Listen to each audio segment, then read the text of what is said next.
Hey, what's up?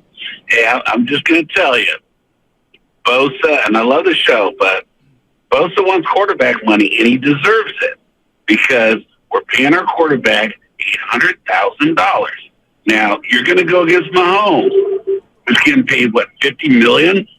And now, if you look at it, Bosa is our Mahomes. It's like, even if Purdy would have been well for the Super Bowl, he would have won against Patrick Mahomes. That ain't going to work. And you know what? It's like, same thing. You can't treat defensive players like they're running back. And Shanahan, I'll give him credit. The guy, he has basically transformed the quarterback position to a running back position now. Because with this team, because of Bosa and the defense, you can play with Mr. Irrelevant. The guy's a great quarterback, or it looks like that, but Jimmy G looked the same way. And they gave Jimmy G the highest paid quarterback at the time, like 5 years ago or whatever. So Bosa's seen this, and even if he makes any mistake, like, I didn't get a sack in those two playoff games, it's like he's going to get the blame. So if you're going to get the blame, you need the money, and that's why he's holding out. And God bless him. Don't trade him, because you can't now, because it's either trade Debo or somebody. But you got to pay this guy. Well, I don't know. I don't know if I agree with that, but this is what I'll say about Nick Bosa getting the bag. He's coming off a Defensive Player of the Year award.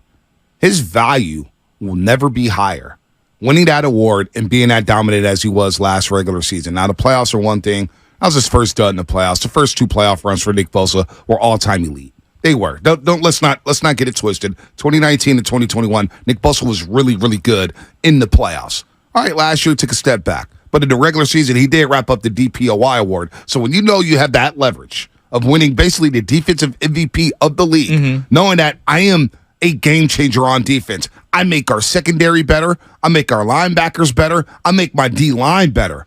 You got to cash in the NFL. This is your one window. This is your one window to cash in. You may never have another opportunity to get a massive contract like this. Go get your money. But I don't think it has anything to do with getting the blame or anything like that. He just wants to be compensated. He wants Aaron Donald money, and you know what? He deserves Aaron Donald money. He deserves it. So get it done. The Niners knew this. You really want to go into Pittsburgh without number 97? That's what we're doing here? Come on. I don't care what the number is. Look, like Buckner, here's the crazy part, Shasky. Buckner wanted, I think they were like $4 million apart per year. And the Niners just said, basically, you know what? We're going to trade you. We're going to trade you to the Colts. Now, that deal hasn't worked out. Javon Kinlaw's been a massive blunder. But you messed around and didn't pay Buckner, and now you're paying for it because you had to go out and pay Hargrave because Kinlaw hasn't worked out. You really want to mess around with Bosa and play hardball? No. The Bosas have showed you. Joey has shown you, I will sit out games if you don't pay me. I will sit out practices if you don't pay me. This is what I'm doing. Chris Jones doing it in Kansas City. You don't think you really want to call Nick Bosa's bluff? No. But I will say this. So it's interesting because I've seen a lot of people point to, well, we made, because the coach said it the week before, we made Jimmy Garoppolo the highest paid player in the NFL at the time. And let's go back to that. You also paid like Malcolm Smith, and you paid Jerick McKinnon, and you paid Vance McDonald, guys. Guys, they weren't even at the bottom. Like, they were at a different spot in their life cycle as an organization. Right. They were so below the cap, and there were so few players to pay at that time. You could afford to go way over the top with Jimmy Garoppolo. And because he had, basically the franchise tag in his back pocket, you wanted to start everything off the right way. Like, I just think the situations around the player were so different than where we're at now. Yep. Here's the big issue with right now. The big issue with right now is that you're paying Eric Armstead $24 million this year in terms of his cap hit. You're paying George Kittle $18 million, all right? And we all agree, these guys are great players that deserve their money, but, like, looking back, the Eric Armstead deal, which you've referenced in the DeForest Buckner trade, you paid him DN money, and he's a D tackle. Right. And he's never been a sack master D tackle. He's a space eater. And you overpaid him. And I'm looking at this. No one wants to bring this up. You like paying Kyle Juszczyk almost $7 million as a fullback? Who are you bidding against? Yeah. What other teams are playing a fullback? There's like 7 teams in the league using a fullback. So like I know right now we're all sitting here and we're like, oh, look, Bosa wants too much. Dude, I'm looking at this roster and I kind of saw this heading into the year. There's a lot of bloated contracts on this team right now, where you had to pay the piper at some point. You're paying $8 million for D Ford. You restructured him multiple times. Right. His body's done, and now you got to pay the piper. The rent is due. The bill is in. The invoice needs to be paid. All right? Javon Hargraves, he has a dead cap number of $36 million this year. That's the price of having to overspend when you whiff on Javon Kinlaw, making $6 million this year. Right? So I'm looking at the Bosa situation, and it's almost impossible to not go through the roster and go, wow, they've had a lot of bad money allocation, and now they're going to have to pay the piper, and it's at the cost of Nick Bosa, which sucks. Not only did they misplay their hand with Nick Bosa, but how can you not see this? And poor Steve Wilkes coming into his first year as D coordinator. They don't have Nick Bosa. This defense may get shredded by the Pittsburgh Steelers. They really may. Pittsburgh's no joke.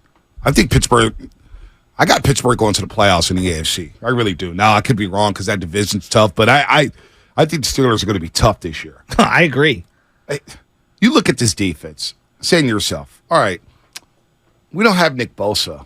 How does it look? Let's look at the depth chart. Fred Warner would have to have one of the most amazing seasons of all time. The starting defensive ends are Cleveland Farrell, a cast-off from the Las Vegas Raiders. Basically, let's call it what it is. He's the Javon Hargrave. I mean, Javon Kinlaw of the Raiders, essentially. So you got Cleveland Farrell. You got Drake Jackson. We don't know about Drake Jackson. Drake Jackson's done nothing in the league. But I said the same thing about Aaron Banks last year. So let's see. We don't know. Austin Bryant, Kerry Hyder Jr. Austin Bryant been in the league for a minute, but a nobody. So now your secondary, that is a little unproven with Deommodore Lenoir, Isaiah Oliver, Omri Thomas, Sammy Womack III. Well, Isaiah Oliver's another one. You gave him $6 million in the offseason. It's like, I don't think he's worth it. So I just don't know how you just don't say, you know what, no matter what happens, we got to have this guy. You know, you see teams in free agency, they go out there and spend, they say, we got to have this guy. We'll overpay. We'll outbid anybody. The fact is, too, is that Bosa doesn't get fined because being on a rookie deal, you can't give him daily fines. You know, Chris Jones is getting fined every day now. Once he signs with Kansas City Chiefs, you know they're going to make right and say, look, we're going to waive the fines. It's all good. But Bosa has all the leverage in the world. He's not even getting fined. He's chilling. He is chilling right now. So I don't know how it came to this point. I did not think it'd get to this point. I know you did. You were worried about it. Now, and I said this a couple weeks ago, I said, if he's not here by game week, now it's time to worry. And you know what? It's Tuesday after Labor Day. And he's not in town. Well, the part that sucks is that even if they get the deal done, like, I think there's going to be a lot of people that are going to be waiting for a misstep at the beginning of the regular season, and they're going to be like, oh, see? You didn't bring Bosa in. This is what happens if he has any kind of soft tissue injury. See, his body's not ready for football. And I just feel like you've opened up this can of worms when you spent all offseason basically telling me it's all about a fast start this year. Would you say Nick Bosa is a top 10 player in the NFL? No, because I think the top 10 players in the NFL, just mostly the way the league is quarterbacks. Okay. Would you say top 20? Yes.